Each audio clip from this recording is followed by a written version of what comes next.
ભાગવતનું પુસ્તક પૂજાતું હોય એના ઘરમાં લક્ષ્મી અને સરસ્વતી નિત્ય સ્થિર થઈને રહે છે. લક્ષ્મી અને સરસ્વતી એનો અર્થ એ થાય કે સંપત્તિ અને વિદ્યા એ બે વસ્તુ એના ઘરની અંદર સ્થિર થઈને રહે છે. જેના ઘરની અંદર ભાગવતજીનું પુસ્તક હોય એના ઘરમાં ભૂત પ્રેતાદી વેતાળ ડાકીની રાક્ષસો એ કોઈ પ્રવેશ કરી શકતા નથી.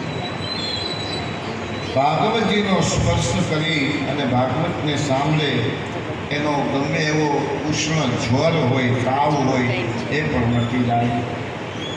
ભાગવતનો 100 વાર પોતે જાતે વાંચી તો એને ક્ષય રોગમાંથી મુક્તિ મળે છે.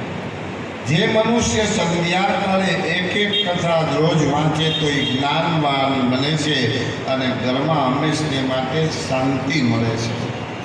નવરાત્રિની અંદર આ ભાગવતનો પાઠ કે પારાયણ કરનાર એની ઉપર જગદંબા સંતુષ્ટ થઈ અને ઈચ્છિત વરદાન આપે છે.